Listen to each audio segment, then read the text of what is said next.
Welcome to Muscles and Magic, the Gathering. I am Bobby Maximus. I am the muscles in the house, the world's most powerful nerd. That is a fact. These cards, Magic the Gathering, something that's been a huge passion of mine for over 30 years now. I have an absolutely massive collection, and it's been a huge, huge part of my life. Now, today, we're here to talk about elementals. We're going to talk about the elementals you need in elemental deck and the type of support cards you need to make them go. But before we go any further, if you're used to my video series, you know that I always talk about the commander first. But today we've got to talk about some honorable mentions. Some cards that didn't make the cut. Some commanders that I wanted to choose, but I didn't. Now, this is a really difficult build for me. I had a really hard time choosing a commander. You know, with other kinfolk type groups and kinfolk type decks in Magic are my favorite. I love rabbit decks. I love elf decks. I love goblin decks. I love merfolk decks, zombie decks, and vampire decks. When I built my zombie deck, the obvious choice was a Scarab God. When I built my vampire deck, the obvious choice was Edgar Markov. When I built my dragon deck, the obvious choice was the Dragon. Very, very easy choices. With my elf deck, it was up between Lathril and Marwyn, so I just built both. But with elementals, there was 4 possible commanders that I wanted to choose. There was actually 5. But the 5th one I didn't include, Morph on the Boundless, because it's not an elemental. It's a shapeshifter, right? So here are 3 elemental cards out of the remaining 4 that did not make the cut for me, and I just wanted to include them because it made me sad I couldn't include them, all right? The first one is one of the most popular elemental commanders. It's Omnath, Locus of Creation. When it enters the battlefield, you draw a card, and it has Landfall. Whenever a land enters the battlefield under your control, you gain 4 life. If this is the first time this ability has resolved this turn. If it's a second time, you add 1 color of each mana, except for black.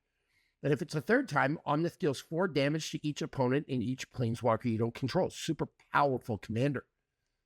The next one, Omnath, Locust of All. And, you know, you can make an argument this is the second most popular elemental commander of all time. If you would lose unspent mana, that mana becomes black instead. At the beginning of your pre-combat main phase, look at the top card of your library. You may reveal that card if it has 3 or more colored mana symbols in its mana cost. If you do, add 3 mana in any combination of colors and put it into your hand. If you don't reveal it, put it into your hand.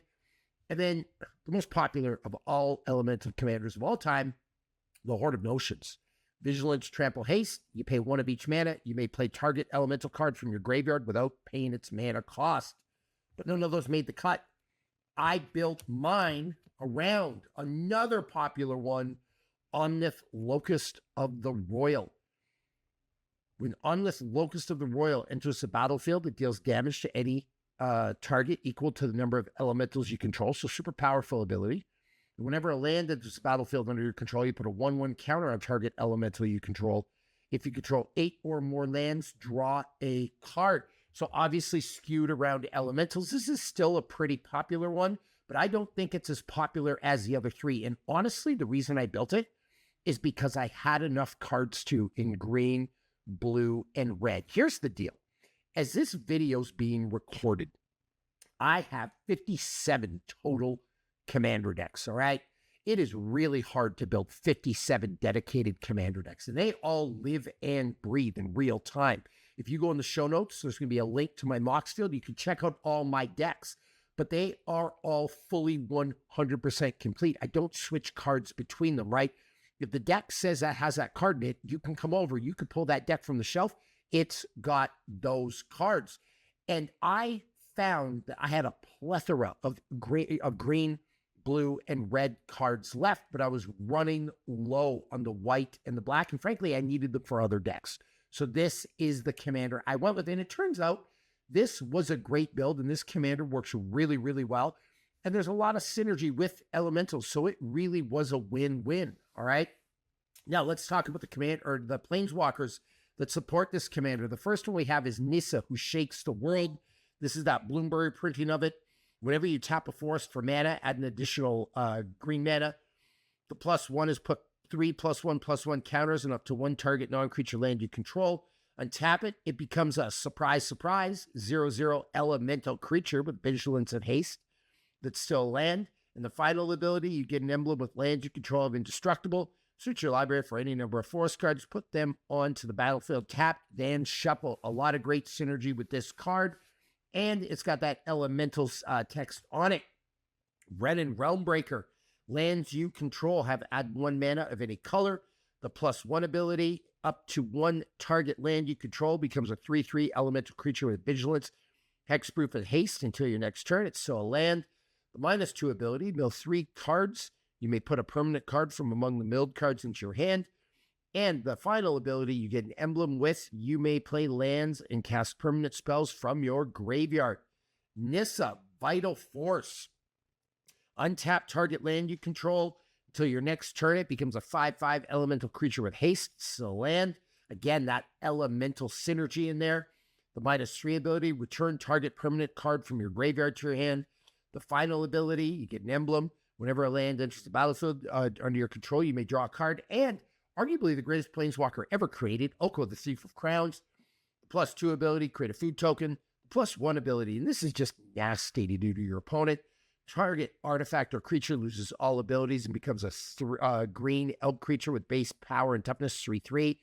And the final ability, exchange control target artifact or creature you control, and target creature an opponent controls power 3 or less. So, Oko, the Thief of Crowns, greatest planeswalker of all time. Now let's talk about elemental creatures. And the first thing that I did when I put in this deck is I put some mana ramp and mana fixing, all right? And here are 3 of the greatest you will ever see. We have the Delighted Halfling.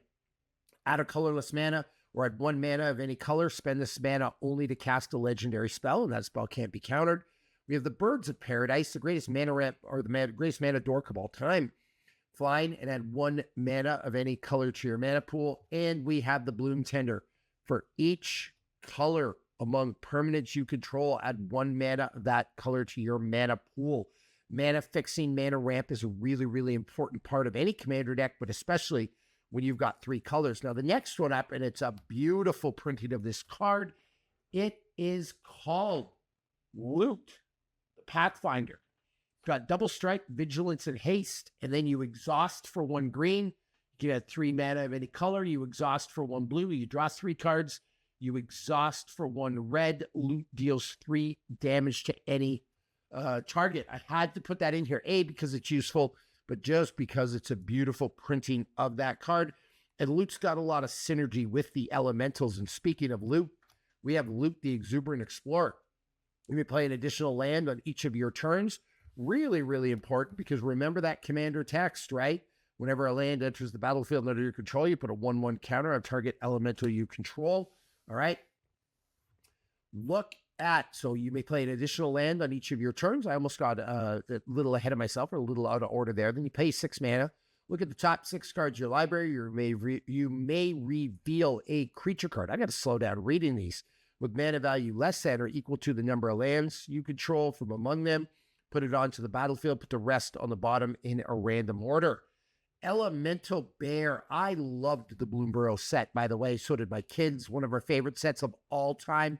Love the art, love the mechanics, love the cards in it. Legendary creature, the Elemental Bear, Lumra, Bellow of the Woods, Vigilance, Reach. Lumra, Bellow of the Woods, power and toughness are equal to the number of lands you control. When Lumra enters, mill 4 cards and return all land cards from your graveyard to the battlefield tap. We have the Realm Walker, super useful in a Kinfolk deck. It's a changeling. As Realm Walker enters the battlefield, choose a creature type. You may look at the top card of your library anytime. You may cast creature spells of the chosen type from the top of your library. Cultivator's Caravan. Add 1 mana of any color. I needed some more mana ramp, so I put this in. Oracle of Moldiah. You may play an additional land on each of your turns. Play with the top card of your library revealed. You may play lands from the top of your library. Zimone, Paradox Sculptor. At the beginning of combat on your turn, put a 1/1 counter on each of up to 2 target creatures you control. You pay a green and a blue, double the number of each kind of counters on up to 2 target creatures or artifacts you control. Bramble Sovereign.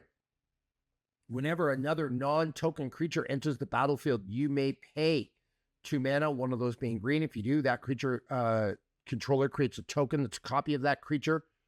The Cultivator Colossus.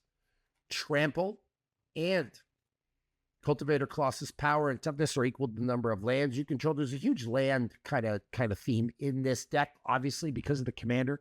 And speaking of that, we will get to lands because of that ability. I do run a lot of lands in this deck. There are 40. But again, we'll talk about that later. And when Cultivator Colossus enters the battlefield, you may put a land card from your hand onto the battlefield tapped. If you do, draw a card and repeat this process. The Tireless Provisioner, Landfall. Whenever a land you control enters, create a food token or a treasure token. Now for the elementals, because Bobby, you promised us some elementals and we haven't seen many yet. Fury. Double strike. When Fury enters the battlefield, it deals 4 damage divided as you choose among any number of target creatures and or planeswalkers. Evoke, exile a red card from your hand. Animar, the soul of the elements. By the way, this is also a really popular elemental commander. Protection from white and black. Whenever you cast a creature spell, put a 1/1 counter on Animar, soul of the elements. Creature spells you cast cost 1 less to cast for each 1/1 counter on Animar. For this deck, you could look at this as one of the backup commanders, all right? So if I want to play a different type of game, I just switch up the commanders. Maelstrom Wanderer. Creatures you control have haste, Cascade, and Cascade. Omnath, the Locus of Rage, Landfall again. Whenever a land enters the battlefield under your control, put a 5/5 red and green elemental creature token onto the battlefield. When this or another elemental you control dies, Omnath deals 3 damage to target creature or player. The Flamekin Harbinger. When Flamekin Harbinger comes into play, you may search your library for an elemental card, reveal it, shuffle your library, put that card on top of it. Incandescent Soulstoke. Other elemental creatures you control get +1/+1, so a creature anthem right there. You pay a couple of mana, one of them being red. You may put an elemental creature card from your hand onto the battlefield. That creature gains haste until the end of turn. Sacrifice it at the beginning of the next end step. Very famous elemental right here, the Muldrifter. When Muldrifter enters the battlefield, draw 2 cards. Evoke 2 and a blue mana. You may cast this spell for its evoke cost. If you do, it's sacrificed when it enters the battlefield. The Smoke Braider. Add 2 mana in any combination of colors to your mana pool. Spend this only to play elemental spells or activated abilities of elementals. The Risen Reef. When Risen Reef or another elemental enters the battlefield under your control, look at the top card of your library. If it's a land card, you may put it onto the battlefield tapped. If you don't put the card onto the battlefield, put it onto your hand. Another really famous elemental, the Avenger of Zendikar. When it enters the battlefield, put a 0/1 green plant creature token onto the battlefield for each land you control. Whenever a land enters the battlefield under your control, you put a 1/1 counter on each plant creature you control. Ashea, Soul of the Wild. Power and toughness are equal to the number of lands you control. You can see all the synergy with lands here. Non-token creatures you control are forest lands in addition to their other types. Nissa, Resurgent Animist. Landfall. Whenever a land enters the battlefield under your control, add 1 mana of any color. Then, if this is the second time this ability is resolved this turn, reveal cards from the top of your library until you reveal an elf or elemental card. Put that card into your hand and the rest onto the bottom of your library in any order. The Mossborn Hydra from Foundations. Trample. This creature enters with a +1/+1 counter on it. Whenever a land you control enters, double the number of 1/1 counters on this creature. Titania, Nature's Force. You may play Force from your graveyard. When a force enters the battlefield under your control, create a 5/3 green elemental creature token. Whenever elemental you control dies, you may mill 3 cards. Titania, the Voice of Gaia. Whenever 1 or more, I'm actually going to put that down so we can read it. Whenever 1 or more land cards are put into the graveyard from anywhere, you gain 2 life. At the beginning of your upkeep, if there are 4 or more lands in your graveyard and you both own and control Titania, Voice of Gaia, and a land named Argoth, Sanctum of Nature, exile them and meld them into Titania, Gaia Incarnate. And I will show you that once we reveal Argoth, Sanctum of Nature. All right, so I'm going to put that off to the side. The Nyx Bloom Ancient. Love this card. Trample. Tap a permanent for mana. It produces 3 times as much of that mana instead. We have the Landwar Loam Speaker. Add 1 mana of any color. Target land you control becomes a 3/3 elemental creature with haste until the end of turn. It's still land, activated as a sorcery. And then Endurance, Flash, Reach. When Endurance enters the battlefield, up to 1 target player puts all the cards from the graveyard on the bottom of their library in a random order. Evoke, exile a green card from your hand. So those are the creatures that I chose. Now let's move on to enchantments. Nasty card, Kenra's Transformation. When Kenra's Transformation enters the battlefield, draw a card. Enchanted creature loses all abilities and is a green elk creature with base power and toughness 3/3. Kindred Discovery. This Kindred Discovery enters the battlefield. Choose a creature type. Whenever a creature you control, the chosen type, enters the battlefield or attacks, draw a card. The Court of Bounty. When it enters the battlefield, you become the monarch. At the beginning of your upkeep, you may put a land card from your hand onto the battlefield. If you're the monarch, instead, you may put a creature or land card from your hand onto the battlefield. Rhythm of the Wild. Creature spells you control cannot be countered. And non-token creatures have Riot.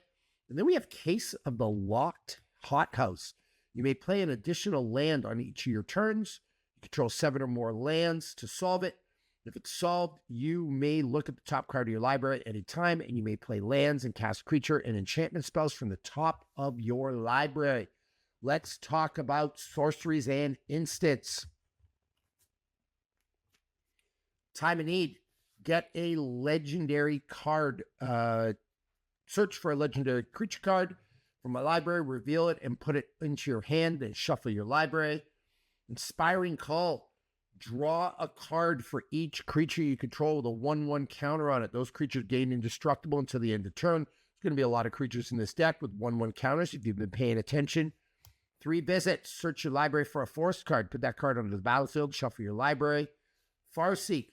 Search your library for a plains, island, swamp, or mountain card. Put it onto the battlefield tapped, then shuffle. Rampant Growth. Search your library for a basic land card. Put that card onto the battlefield tapped, then shuffle. Why do I have so many of these cards that get lands? Well, again, whenever a land enters the battlefield under my control, put a 1/1 counter on target elemental I control. And if I control 8 or more lands, draw a card. I am going to be activating that ability like crazy in this deck. And frankly, a lot of creatures had landfall here, right? Flare of Cultivation. Sacrifice a non-token green creature rather than pay this spell's mana cost. Search your library for up to 2 basic land cards. Reveal those cards, put one onto the battlefield tapped, and the other into your hand, and shuffle. We have a counter spell. We have an Essence Flux. Exile target creature you controlled and return that card to the battlefield under its owner's control. It's a spirit, put a 1/1 counter on it, all right? Really important for this. When Omnath, Locus of the Roil, enters the battlefield, it deals damage to target equal to the number of elementals you control. So you could basically double dip on that. Then Cultivate. Search your library for up to 2 basic land cards. Reveal those cards, put one into the battlefield, the other one into your hand. Let's talk about the artifacts. This is useful in almost any Kinfolk deck ever, especially with stuff with bigger casting costs. Urza's Incubator reduces spells of the chosen type down 2. Commander Sphere, great mana ramp card, and you can sacrifice it to draw a card. Coat of Arms, all my elementals are going to get +1/+1 for all the elementals in play. We do have some mana ramp in this deck. We have the Soul Ring, the greatest mana ramp card of all time. If this is legal, Mana Crypt should be legal. Just had to throw that in there. Free my Mana Crypt. Arcane Signet, another great mana ramp card. Thought Vessel, underrated mana ramp card. You have no maximum hand size. Add a mana. One of the things I like about this is somebody plays one of those cards, it puts everything back into your hand. No problem. We have the Talisman of Creativity. We have some Commander Protection, the Lightning Greaves. We have another type of creature anthem, the Door of Destinies. Whenever you cast a spell, the chosen type, it's obviously going to be elementals. Put a charge counter on it. Creatures of the chosen type get +1/+1 for each charge counter. And we did have a significant amount of cards that were not elementals, but they are elementals now. Creatures you control are every creature type. This same is true for creature cards you control and creature cards you own that aren't on the battlefield. And you can tap it, pay 3 mana, and create a 2/2 blue shapeshifter creature token with Changeling. So that will become an elemental. Those are the artifacts. Now let's talk about lands. Basics first. There are a bunch of basics in here. I got a bunch of really nice printings here. All right, so those are a bunch of basic lands. If you want to see exactly the distribution, again, there will be a link to in the show notes to my Mox field where you can see them. And now let's go over the non-basic lands. And again, we have 40 lands. Now, normally in my decks, I'm playing with 36 lands, 35 lands sometimes, depending on the mana value of the deck. As the mana value gets higher, I put more lands in, or if it's a landfall type deck, and I do have another dedicated landfall type deck. It's called the Guardians of Mu. But this also is kind of a landfall deck, right? Like it's Element is Kinfolk, but there's a huge landfall theme here. So we went with more lands. There are 40. We have the Training Center. There's a lot of card draw in this deck. So we have the Reliquary Tower. All right. So I have no maximum hand size. Mikakoro, Center of the Sea, allows me to draw a card. Here we go. Argoth, the Sanctum of Nature. Enters the battlefield tapped unless you control a legendary green creature. You can add a green mana. You pay 4 mana, create a 2/2 green bear creature token, then mill 3 cards, activate only as a sorcery. And it does meld. Look at this. I love the meld feature. All right. Remember those 2 Eldrazi angels that make Bracello the voice of nightmares? This makes Titania, Gaia Incarnate, legendary creature, elemental avatar. Vigilance, Reach, Trample, Haste. Look at all the keywords. Its power and toughness are equal to the number of lands I control. When Titania enters the battlefield, return all land cards from your graveyard to the battlefield tapped. And if I tap 4 mana, I can do that as many times as I want. The 4 1/1 counters on target land you control becomes a 0/0 elemental creature in with haste. It is still a land. So Titania, Gaia Incarnate, absolutely love it. And I'm glad I could show that off. Had to put that in here because it is a elemental theme. We have the Bark Channel Pathway. Love the Pathway lands. On the other side, we have a blue mana. We have the Botanical Sanctum, Command Tower, the Yavimaya Coast. I think they call these the Pain Lands. Simic Guildgate. We have the Gruul Guildgate. We have the Flamekin Village. If Flamekin Village enters the battlefield, you may reveal an elemental card from your hand. If you don't, Flamekin Village enters the battlefield tapped. You add a black to your mana pool, or so you add a red to your mana pool if you tap it. And then if you tap it, pay a red, target creature gains haste till the end of turn. The Restless Spire. Restless Spire enters the battlefield tapped, add a blue or a red mana. Then you pay a blue and a red. Until the end of the turn, it becomes a 2/1 blue and red elemental creature with, as long as it's your turn, this creature has first strike. It's still a land. When it attacks, you scry 1. We have the Wooded Foothills. We have the Riverglide Pathway. We have the Spire Garden. And we have the Exotic Orchard. Add 1 mana of any color that a land an opponent you control or opponent controls could produce. Those are my lands. We have exactly 40 of them. Now, I would have liked to include, especially in a landfall type deck, where I can get stuff back from my graveyard. I would have liked to include more lands like this, but honestly, I just didn't have them. So I did the best with the lands I had. I got 40 in there, and that's part of building these decks. Like, to wrap this up, this show, you know, like I said, I've got 57 commander decks, and I do the best I can. But one of the things I'm really proud of is these are all real decks that exist in time. There's no graphics on this screen. I'm not building you the optimized deck, right? Like, there wasn't a Mox Diamond in here. There wasn't a Jeweled Lotus, even though it's banned. I do play with banned cards. There wasn't a Gaia's Cradle. Like, I don't have that many of them. I actually have 3 of them right now. But they just go in the decks that I fit them in. And then the rest of the decks that I'm building, I have to make do with what I have. And that's a problem a lot of us face. So that's why I call this the most real Magic the Gathering show on the planet, because it's all real cards, right? I am about this life. Again, there's no graphics, there's no proxies. These are all real cards. Now, a couple of metadata points about this deck. Again, I've mentioned 40 lands a million times. I don't need to go over that.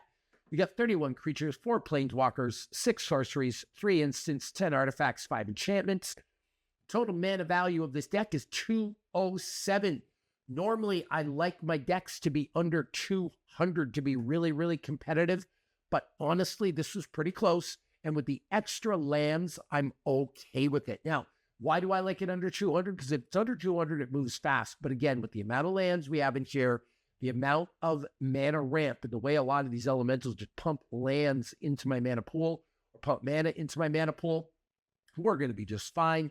And the value of the deck as it stands as I film this video, but hopefully by the time you watch it, it went up $427.67. The link to this will be in the show notes. The link to my Mox Field will be in the show notes. And do me a favor. I love building decks. Like when I say this is the most real channel on the planet, I mean it. When I say I'm about this life, I mean it. This is my collection. This is my baby, like my prize, right? If you have any recommendations on elementals you would put in this deck or other cards you would use, please put them in the comments below. In fact, oftentimes, by the time people watch these videos, I've changed the deck a little bit. I've added to it because as I get new cards, I will add to it. Speaking of that, I got a little stack of cards here. I'll give you a little bonus for the show that I'm just itching to put in decks. We have an Acid Rain. Destroy all forests in play. We have Gates to Phyrexia. We have Boil. Love that card. Destroy a bunch of islands on people. City of Shadows. We have the Recurring Nightmare. We have the Memory Jar. We got a Yawgmoth's Bargain. Tolarian Academy. Like, I am always adding cards to my decks. So like I said, by the time you see this, it might have changed already. But yeah, give me your recommendations. I will take them into account. Maybe even give you a shout out on the next show. Thank you, genuinely, for sharing a passion of mine with me. Thank you for coming to Muscles and Magic Gathering. Don't forget to subscribe, turn your notifications on, and let's dive head first into some decks together. There's a ton of stuff on the channel you're absolutely going to love.